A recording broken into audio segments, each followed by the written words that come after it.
And we are now joined live by Secretary of State's Director of Communications, Jake Rollow. Jake, thank you so much for joining us this morning. I know many people, pretty much everybody in your office, really hasn't had much sleep, so we really appreciate you being with us. First question, the big question this morning, when can we expect to see the final results?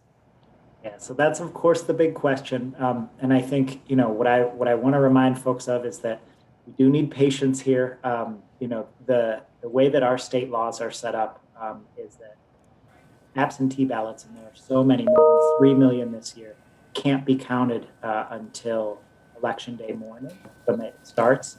And so at this point, there are still many large jurisdictions that are counting those absentee ballots. So I think we'll have a better idea of things this evening, but it won't actually be until potentially tomorrow that all results are in.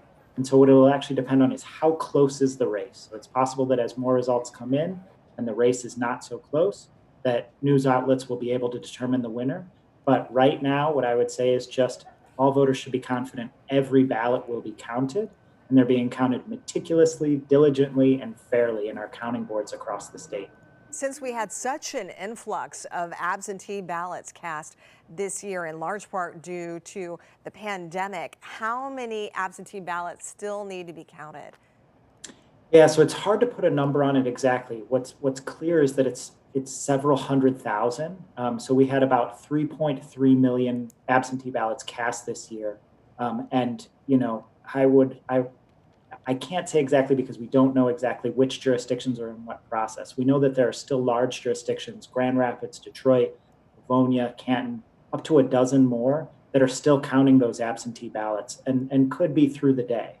I know for Detroit City Clerk Janice Winfrey, she was saying that only about 15% of voters actually voted in person. So yeah, the majority of voters in Detroit, for example, cast absentee ballots. I have a question for you though. If somebody sent in an absentee ballot and it arrives in the mail today, will that still be counted? It won't be counted. No, the deadline for Michigan was to have ballots arrive to clerks' offices by 8 p.m. yesterday. And so our guidance to voters all along has been, A, get those ballots in the mail early or drop them off in person. And also check the status of your ballot. You can go to michigan.gov/vote. You'll see whether or not it was received. And of course, folks who did that yesterday, if it wasn't received, could go to the polls and still vote. What was voter turnout like for the 2020 election? So voter turnout was great. It really proves that Michiganders are so engaged in our democracy. They celebrate the fact that we have free and fair elections and they get to participate and choose our elected leaders. We don't have exact numbers, of course, at this point, but it looks like we broke 5 million, which is just wonderful. I mean, that's really right up there near the record if we didn't already break the record. And so, just a great news story for democracy in Michigan. Well, hopefully we will have a record voter turnout. It's always great when people make their voices heard.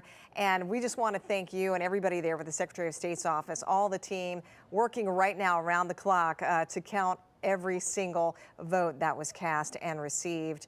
Jake Rollow from the Secretary of State's office, thanks so much. Thanks for having me. Have a good day.